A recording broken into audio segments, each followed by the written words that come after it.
Boa noite. Está no ar o programa Horizonte Debate. Redução da maioridade penal. Assunto debatido e discutido em todo o mundo. E agora no Brasil. A idade de 18 anos foi estabelecida em 1940, muito antes da criação do Estatuto da Criança e do Adolescente. No entanto, foi a partir da criação do Estatuto que o tratamento de menores infratores pôde ser mais humanizado, buscando a reinserção desses jovens na sociedade. No programa de hoje, vamos conversar sobre a maioridade penal, os pontos positivos e negativos de uma possível redução. Cortar o mal pelas folhas mais novas ou promover uma reforma mais ampla? Essas e outras questões no Horizonte Debate de hoje, que está só começando.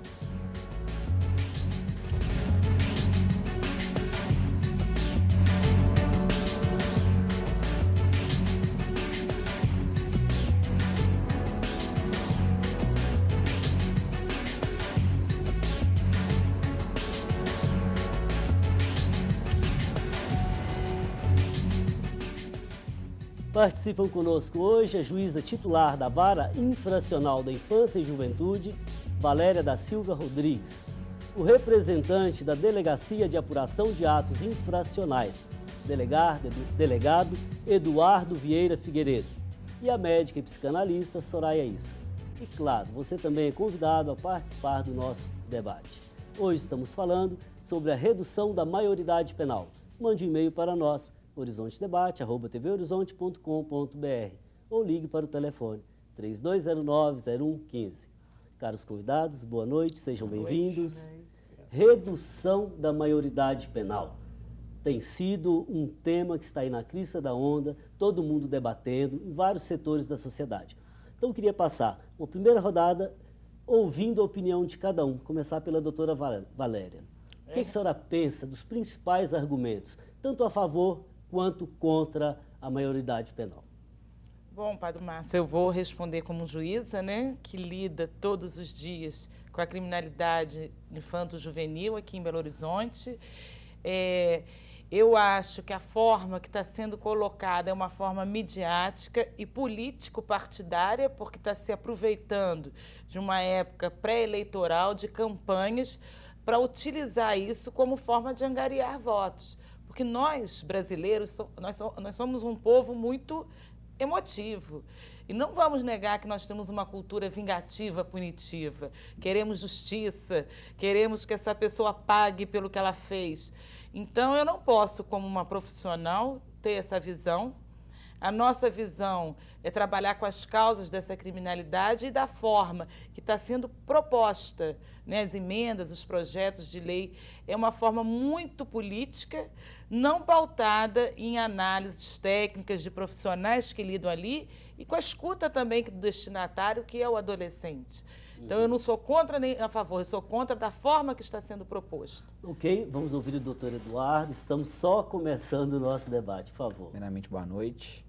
Bem, a minha posição como delegado de polícia é uma posição bastante técnica, né? A gente está lidando diariamente com esses adolescentes infratores através das investigações, né, da nossa delegacia, e nesse contato, né, preliminar que o delegado de polícia tem, através das oitivas com esses adolescentes infratores, fazendo uma análise global, percebe-se que realmente, coaduno com a posição da doutora juíza, doutora Valéria, que realmente eu vejo um sentimento político partidário. Eu entendo que a posição atual não se deveria reduzir, está se tratando, na verdade, de cuidar do crime e não da causa do crime. Né? Então, para mim, o problema, na verdade, ele é muito mais social do que um problema do crime em si. Então, a partir desse pressuposto, eu acredito que a solução não é a redução da maioridade. Ok, doutora Soraya, sua vez. Acho que nós três pensamos de uma maneira semelhante. Como médica, eu penso da seguinte maneira: é como se eu tivesse um problema basal, suponhamos um problema de tireoide ou um problema de hipertensão arterial e que me levasse a um quadro de insônia. Então, eu procuro um profissional, um colega, e ele simplesmente vai me prescrever um medicamento para que eu durma, um hipnótico, indutor do sono. Eu tratei o problema basal, eu tratei a doença, o que está causando? Não, eu só tratei o sintoma. Então, nessa situação, eu também penso do mesmo jeito. Ok, estou gostando da reflexão. Agora, há uma segunda questão que eu gostaria de colocar. Diz respeito ao fator idade. Idade relacionada à maturidade ou maioridade. Uma pessoa pode ter condições de avaliar a objetividade do mundo em que vive, problemas, causas, consequências, aos 15, 16, 18 ou 20 anos. O que a senhora pensa? Padre Márcio, eu entendo que o adolescente, até uma criança de 5 anos, ela tem capacidade de entendimento do que ela está fazendo. Ela sabe, uma criança de 5 anos, por exemplo, sabe que é errado quando ela está praticando tal conduta ou não. Falar assim, um adolescente de 16 anos não tem entendimento, não tem capacidade de compreender aquele ato que ele está praticando, lógico que tem. Ele tem que ser responsabilizado? Tem que ser responsabilizado. O que a gente tem que avaliar não é ser com 16, 17, com 18 anos. Nós temos o código, como no início do programa, um código de 40, que delimitou a idade da maioridade aos 18 anos. Realmente, em 1940, um jovem de 16 anos, ele era bem mais infantilizado do que hoje. Hoje, com a globalização, com a melhoria da saúde, da educação. O nível de informação é muito maior. Houve uma mudança tanto psíquica como biológica. E a gente tem uma ideia também que o adolescente, esse senso, esse mito da impunidade que a gente chama, porque a lei, as penas do Código Penal não se aplicam ao adolescente, por ele ser inimputável, não quer dizer que ele está impune. Inimputável é que as penas do Código Penal não se aplicam àquele indivíduo. Mas existe uma lei que responsabiliza ele. Ele tem sanções privativas de liberdade, restritivas de direito, igual um adulto. Então, a capacidade de dizer, eles não sabem o que fazem, não sabem sim. Entendo que eles têm que ser responsabilizados pelos atos, mas a gente tem que analisar a eficácia dessa responsabilização. Ok. Tenho aqui a participação do jornalista Tom Paixão. Ele diz o seguinte: não creio que a redução seja a solução. A mudança deveria ser no Estatuto da Criança e do Adolescente, no sentido de que crimes mais graves, assalto à mão armada, homicídio, estupro, tenham uma penalização real. Doutor Eduardo, seu comentário. Pois bem, eu concordo com a posição do telespectador. No meu ponto de vista, o caso ele tem que ser analisado na sua individualidade e o crime também na sua gravidade, né? Então, a partir dessa análise, pode-se construir aí uma responsabilização por aquele ato infracional da forma mais adequada. Entretanto, é importante o quê? É importante conjugar diversos fatores. E esses fatores estão exatamente ligados, além da área jurídica, também na área social. Então, para trazer uma efetividade de uma medida aplicada para um adolescente, ao meu ver, seria muito necessário que conjugar tanto medidas socioeducativas estipuladas pelo ECA, que, no meu ponto de vista, é uma compilação ali muito bem formulada, mas com políticas sociais bem estruturadas, voltadas para trazer todo o suporte dessa reabilitação desse adolescente. Agora, o senhor concorda que a mesma impunidade que há em outros níveis no Brasil existe também no tratamento a menores infratores? É uma questão de cultura? Sim, eu vejo sim como uma questão de cultura. Essa impunidade, ela, no meu ponto de vista, é exatamente cultural, né? E social. Acredito que o cerne da questão toda é social, né? Então, a impunidade, ela começa, na verdade, para tratarmos desses atos infracionais, a origem dele é a origem social. Hoje, por exemplo, não há uma penalização real para um adolescente, por exemplo, que comete um estupro, um homicídio. Sim. Que penalização ele tem? Ele pode pegar uma medida de internação que equivale ao regime fechado. Eu até vou acrescentar que eu acho que o problema não é só social, é psicossocial. Sim. Por quê? Porque muitos adolescentes que vivem naquelas mesmas condições que eles, às vezes são até irmãos, porque eu pergunto para a mãe, seus outros filhos também se envolvem nos atos infracionais, eles recebem o mesmo carinho, o mesmo amor, né? Passam pelas mesmas dificuldades. Não, doutora, é só ele, os outros estudam, vão para a escola. Então, a gente hoje fala que é um problema psicossocial, às vezes, do adolescente não saber lidar com essa imposições de regras, é uma negação, né? Tem a sedução pelo crime É também. uma depois série vamos de falar. coisas que acontecem. Então, o que eu analiso, lógico que tem, eu acho até o estatuto na execução da medida mais rigoroso, porque o adulto fala assim, por exemplo, recentemente um jogador de futebol pegou 22 anos de prisão, mas a gente sabe que com um terço, um sexto da pena, na realidade ele vai cumprir 3, 4 anos, independente da ressocialização dele, da mudança de comportamento, ele vai para a rua, porque é matemático, é um terço. Agora, o adolescente, ele só é colocado em liberdade se realmente ele mostrar essa alternativa, essa procura de outros caminhos. Então, eu acho a nossa lei de socioeducativa mais severa. Ok, queria agradecer aqui a participação do Tom Paixão, fraterno abraço. Doutora Soraya, Sim.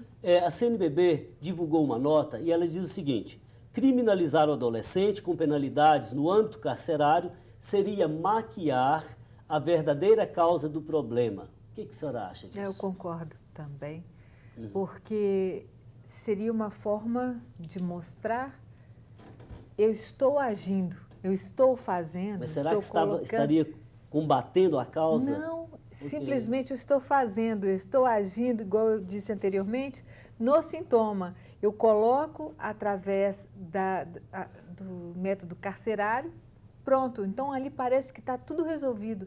Mas e o que tinha que ter sido feito antes? E todo o trabalho preventivo, educação, quando a doutora fala também do bio, eu ainda coloco bio, você falou psicossocial. Então, psicossocial e comportamental. Nós retornaremos a isso no Tudo. próximo bloco. Tá bem. Antes de ir para o intervalo, queria lembrar a campanha Faço Parte. Fazer parte é compromisso com a comunidade eclesial. É um exercício de comunhão. Faça parte você também, ajudando a Igreja de Belo Horizonte a construir a Catedral Cristo Rei. Nós vamos para um breve intervalo e voltamos já já.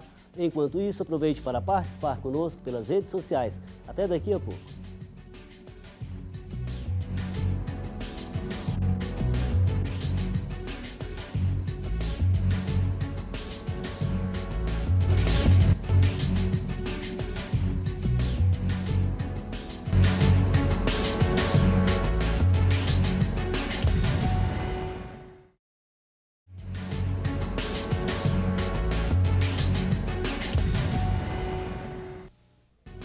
Estamos de volta, hoje falando sobre a redução da idade penal. Mande um e-mail para horizontedebate@tvhorizonte.com.br, mas é melhor se você ligar para nós, 3209-0115. Caros convidados, retomando, eu tenho aqui a participação da Graça Andreata. Ela também, como vocês, é contra a redução da idade penal. Então ela diz assim: primeiro, porque não foi dada ao Brasil condição adequada para a implantação do Estatuto da Criança e do Adolescente, pois o país estava preocupado com o crescimento apenas econômico e não com o crescimento da humanização. Segundo, as drogas invadiram o país e não foram os menores que as trouxeram, plantaram e traficaram. Agora são usados para, inclusive, desacreditar o ECA.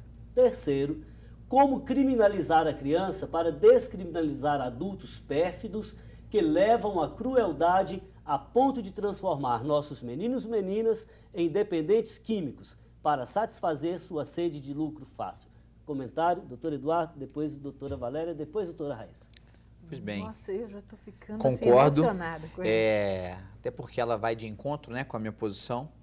E eu acredito sim, o ECA, eu deposito sim esperanças no ECA. O ECA, ele possui uma legislação muito adequada. Acredito na questão que o ECA foi bem mais trabalhado na questão da proteção do adolescente e não deu tanto enfoque na questão da responsabilização desse adolescente, né? Agora, no meu ponto de vista, a questão de desviar o foco só para o adolescente, nós não podemos também esquecer do adolescente. O adolescente ele tem que ser responsabilizado, sim. Ele comete atos infracionais, análogos a delitos, e em relação a esses atos infracionais, ele tem que ser responsabilizado. Agora, existe o outro enfoque, que é o imputável, aquele indivíduo que possui mais de 18 anos. E esse indivíduo também, em muitos casos, ele acaba corrompendo esse adolescente, né, para o quê? Para com ele praticar delitos ou utilizando desses adolescentes para a prática de atos Agora, infracionais. nesse sentido, nós conversávamos, né? A redução da maioridade penal não será a solução, porque Não. se reduz de 18 para 16, vão ser usados meninos de 15, 14, 13 anos. E aí teremos que reduzir depois para 14 anos, né? Com certeza. E aí, mais para frente, nós estaremos sentados novamente discutindo a redução da maioridade de 16 para 14 e assim sucessivamente. Doutora Valéria, por favor. Então, complementando, o Estatuto, apesar de ter completado 23 anos, ele ainda não foi realmente executado, principalmente na área da prevenção dos direitos. Está ali no papel, as políticas são assistencialistas, não são políticas assistenciais. Então, nós vivemos numa situação, que a gente falou de política, cada mudança de governo para nós é também uma mudança, e a gente sente aí, principalmente na criminalidade, nós agora estamos com um decréscimo muito grande do tráfico entre menores e o aumento do crime de roubo. E todos, padres, sem exceção, têm um adulto atrás. Então, não seria uma proposta, por que não aumentar em dobro a pena de adultos que se utilizam de crianças e adolescentes? E nós não vamos, na prática hoje, crianças de 9, 10 anos já estão na criminalidade, já estão arregimentadas pelo tráfico. Se nós formos subir os aglomerados, nós vamos ver aqui em Belo Horizonte crianças de 9, 10 anos já trabalhando para o tráfico. Então não precisa reduzir a maioridade penal, que esse fator já está ocorrendo. Correto. Agora, a senhora, mais uma vez, coloca uma questão que para mim é tremenda, que é a questão política no país. Então, antes de falar em redução da maioridade penal, temos que falar numa reforma política. Ah, não tenha dúvida. Uma reforma política. Olha, um compromisso com a educação nesse país. Principalmente. Sabe? Porque política no Brasil virou, eu vou dizer assim, virou profissão, virou meio de vida. Sabe? Quando eu vejo determinadas figuras na política, como que eu lamento do ponto de vista, eu vou dizer, ético, humanista e democrático mesmo. Sim. Sabe? Porque isso me mostra que nem todo mundo que está ali me representa. E não tem capacidade de representar uma nação de 190 milhões de cidadãos. Correto? Parabéns. Isso para mim é tremendo. Agora, reduzir a idade penal. Enquanto nós poderíamos, com todas as riquezas que o país tem, desculpa a minha emoção, brasileiro é motivo, só tinha É emotivo. né? Com certeza. É questão de organizar a política desse país, sabe? Temos todas as condições, mas eu quero ouvir a doutora Soraya com relação à participação da Graça Andreata. Sim, eu gostei muito do que ela disse, estou de acordo com muitas coisas, realmente, e me emocionou, sabe, assim, uma pessoa chegar e colocar tão bem descrito como ela falou. Ela retratou muito bem. Retratou Muito verdade. bem, né? E foi assim, ela foi muito feliz e acho que continuo concordando com vocês que não é a redução da maioridade penal, e sim a formação de um indivíduo de qualidade.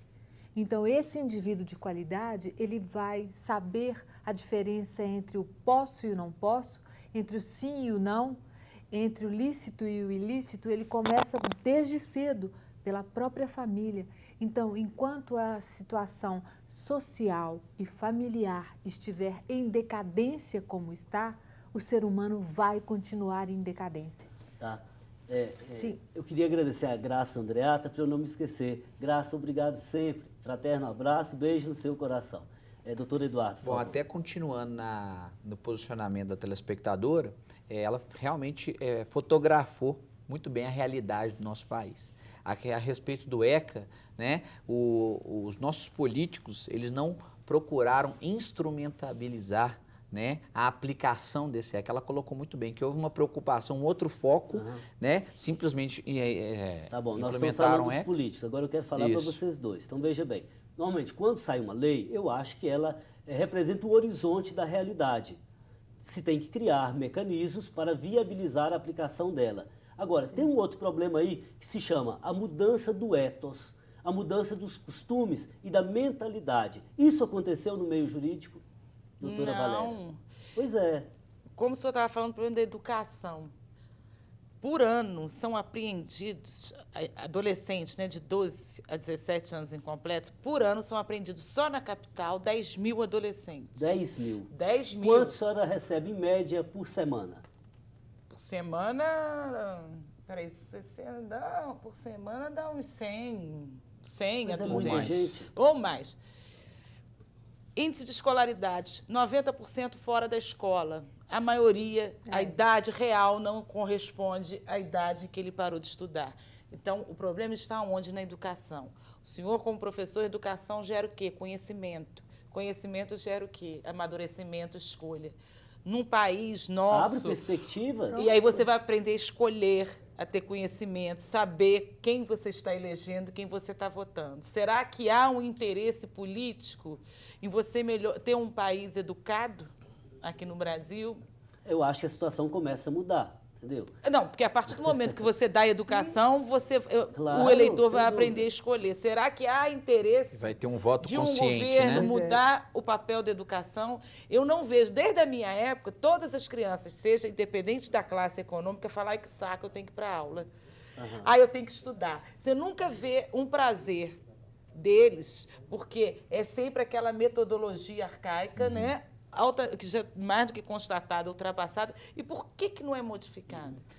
Ok, eu queria mudar aqui um pouquinho o foco com a doutora Soraya. Pois não. Existe uma espécie de sedução para o crime? Por exemplo, mas na adolescência, o jovem está desbravando o mundo, sonhando. Ele se deixa seduzir pelo crime? Muito.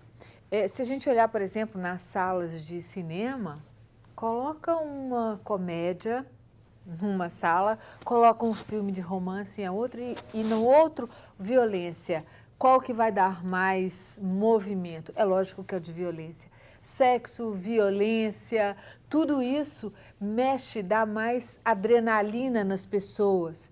E nós temos uma área do cérebro que é o nosso sistema de recompensa. Então, a partir do momento que eu olho, que eu assisto uma coisa e sinto um prazer enorme de ver aquilo, eu vou repetir. Então, e pode repetir assistindo e depois repetir fazendo. Agora, o o grande processo problema. educacional pode apontar um caminho diferente para isso aí. Não tenha dúvida, não tenha dúvida. Está aí O futuro que de um faz a país diferença. passa pela educação, caros amigos, irmãos e políticos. Políticos, por favor, prestem atenção. Nós estamos pedindo o que deve ser feito por um país, não é mesmo? Ok. Cuidar da pessoa, Bom, eu da tenho aqui a população. participação da Shirlene Casseb. Ela diz assim: seria preciso conseguir com máxima urgência leis atualizadas e firmes, incluindo responsabilização por seus crimes de malfeitores de 16 anos ou menos, e que não lhes permitissem, não importa a idade, saírem tão depressa das prisões. A quase totalidade volta a cometer seus crimes, e um dos nossos filhos ou netos pode ser a próxima vítima. Problema da reincidência, doutora Valéria. No tratamento com esses menores infratores, qual que é o índice de reincidência?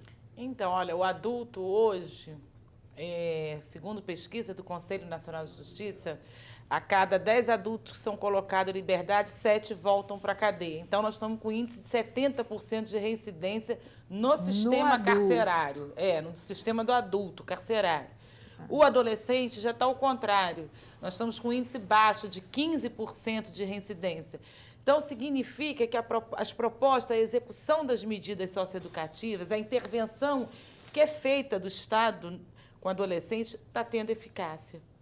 O problema, eu pergunto, mas o número de adolescentes que são apreendidos diminui? Não diminui. Eu tenho um índice de reincidência baixo de 15%, mas o número de também apreensões aumenta. continua o mesmo. Qual a conclusão que a gente tira? Que na vida ninguém é substituível.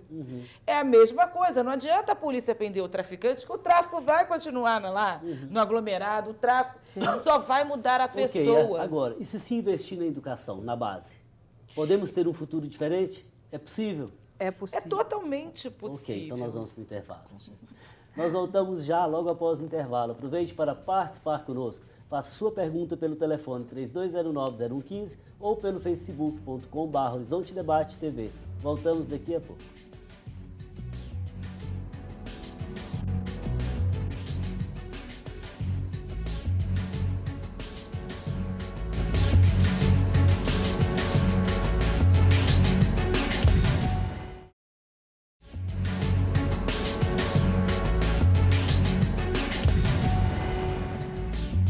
Maioridade penal é o tema do programa de hoje. Você concorda com a redução Então mande um comentário pelo e-mail horizontedebate@tvhorizonte.com.br ou pelo telefone 3209-0115.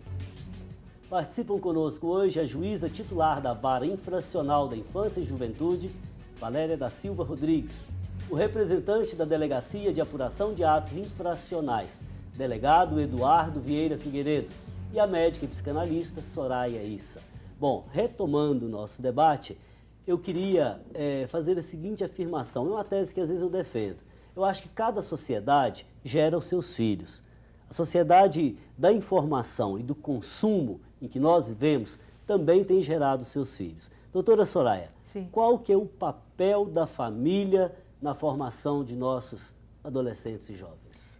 Bom, é extremamente importante, valores familiares, o respeito, o comparecimento, a unidade da família, a solidariedade. E nós vemos que a cada dia, quanto mais nós ficamos mecanizados, mais esses valores vão tendendo a ser reduzidos. Eu queria, se o senhor me permite, porque eu me inflamo também, então eu queria perguntar para estes dois aqui... A senhora é convidada, por favor.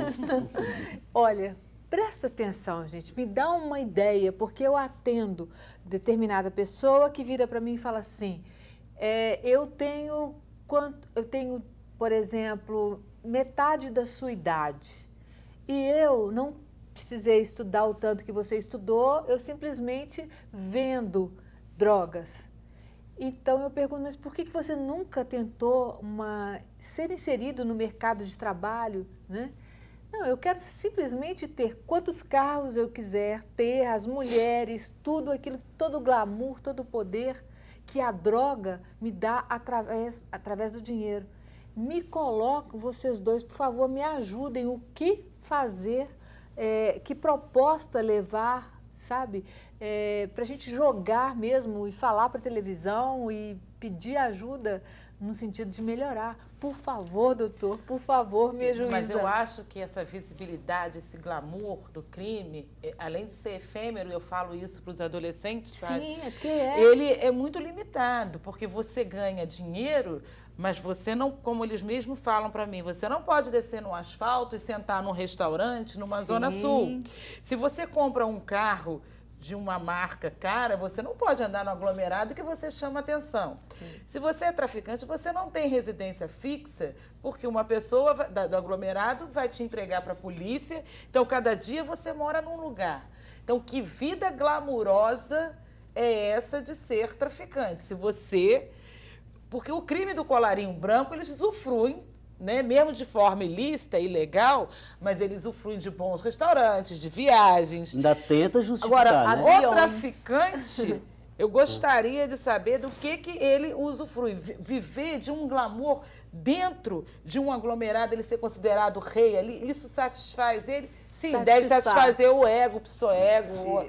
Mas eu fico... Porque os meninos que chegam para mim, chegam do mesmo jeito, né? Sim. Numa vida miserável, maltratados. As mães não se beneficiam desse dinheiro, porque eles não levam esse dinheiro para casa. Eu acho assim, veja bem, tenho um pouco de experiência em algumas áreas. Então, às vezes nem é tanto glamour, mas tem algo que se chama exercício de poder. Há meninos, por exemplo, com 11, 12 anos, que sonham em ter uma PT 40 na mão, entendeu? Uma ponto policial que a gente presencia exatamente essa situação de poder. Eles, nas oitivas que eles começam ali a descrever a própria vida, a gente faz ali um levantamento de vida pregressa do indivíduo, tal, para saber como é que é o cotidiano, está bem ligado à situação do poder, de ostentar agora, o poder. Aí tem um paradoxo, me desculpem, não sei se vocês concordam. Ali eles querem exercer poder, porque o poder legal do Estado não chega. É o poder paralelo.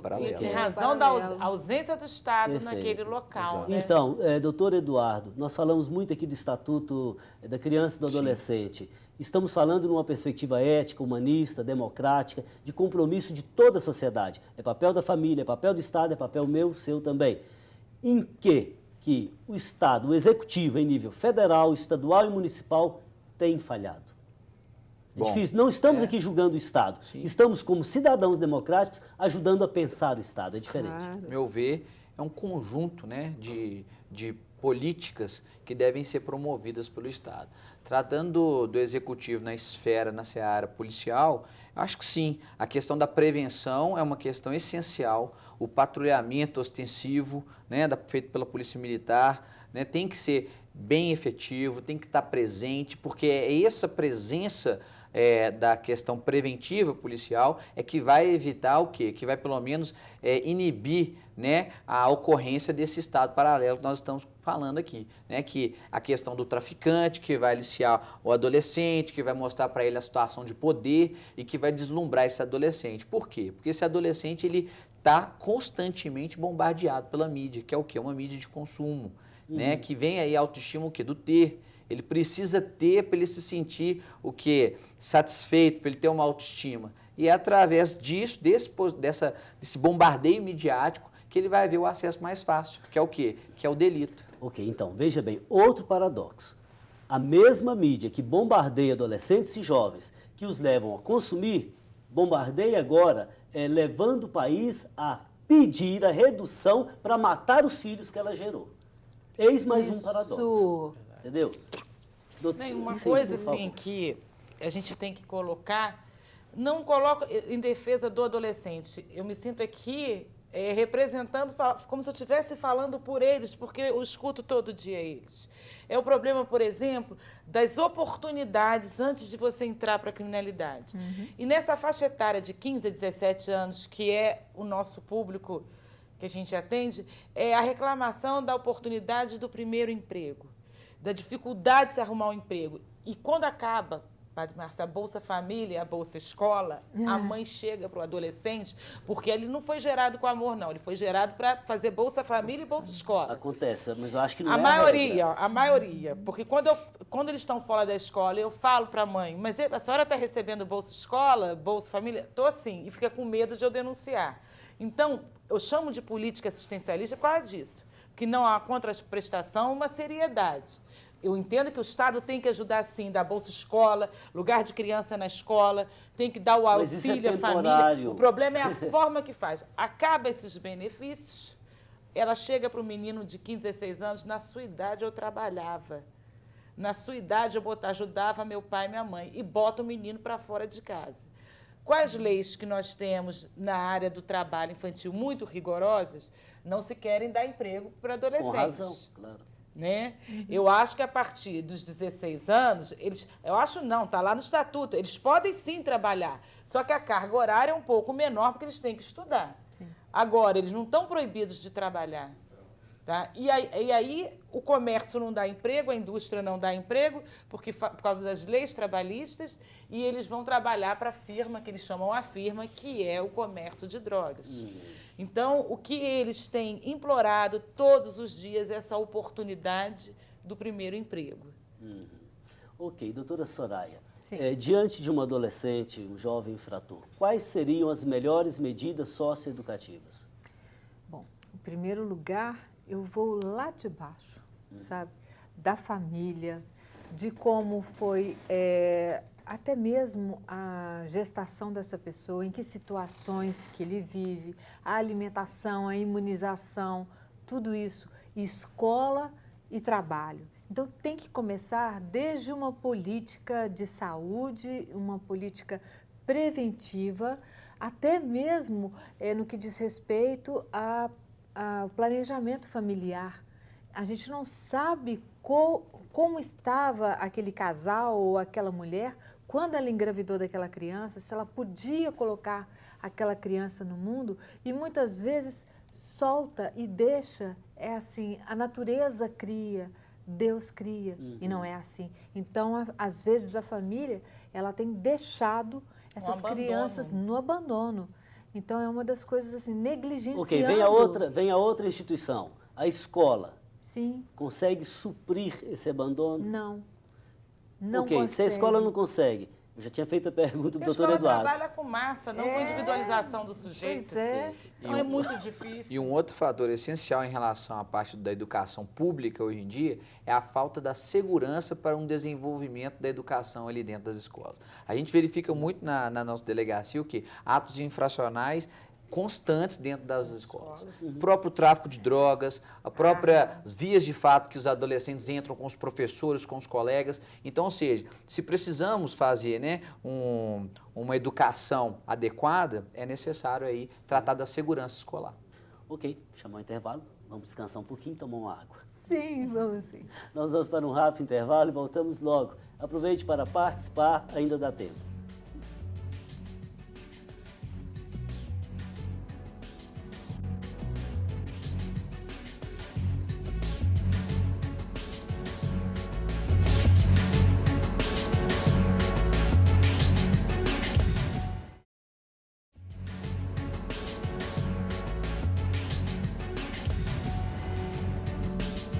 Voltamos com o Horizonte Debate, hoje conversando sobre a redução da maioridade penal.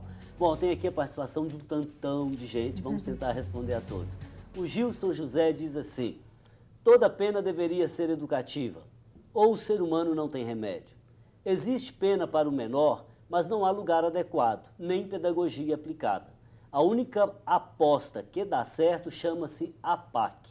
Educar exige investimento e o Estado não quer responsabilidade. Doutora Valéria, comentários. Então, eu vou desmistificar e dar ajuda aí a esse ouvinte. A APAC, que é o contrário, é uma cópia do modelo de execução das medidas socioeducativas, porque nós temos os centros de internação, tá? Aqui em Belo Horizonte, vou falar por Belo Horizonte, e que toda a metodologia da APAC é cópia da nossa, ou seja, o adolescente que cumpre medida de internação, desde a hora que ele acorda até a hora que ele dorme, ele tem atividade de escola regular, ele tem assistência psicológica, técnica que a gente chama, né, psicológica, ele tem curso profissionalizante, ele pratica esporte.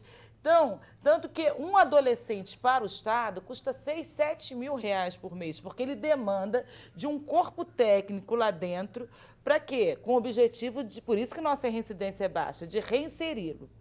Se o Estado levasse essa mesma metodologia de recuperação para os presídios, ia ser uma falência muito grande. Então, as APACs, que têm essa mesma metodologia, veio para acudir os adultos. Então, mas o menor, isso que a senhora em momento coloca, algum, talvez seja o cenário de Belo Horizonte. Hoje, um telejornal passou a situação em todo o país. Por exemplo, mas no essa Nordeste, a origem dela... no Nordeste, em geral, isso que está dizendo aí, atinge acho que 15, 20%. Entendeu? Por exemplo, a questão da ressocialização, eu tô falando por 30%, Belo Horizonte, tá. né? Aqui chega a 70%. Né? Enfim, mas eu queria perguntar para a doutora Soraya, o ser humano tem conserto? O Gilson diz assim, ou o ser humano não tem remédio? O ser humano tem conserto? Eu vibro, né? Realmente uma coisa que me faz vibrar é falar sobre a importância que o ser humano tem conserto, sim, desde que ele tenha toda a reeducação que ele precisa ao ser reinserido na sociedade. Só uma turma que eu não consigo ver melhora nenhuma, mesmo porque eles não se acham doentes, eles não são, eles têm um transtorno de personalidade antissocial, são pessoas que nos deixam, a grande maioria desses crimes dolosos, né? Estou até falando palavras juntas. Vivendo e aprendendo. Pois é.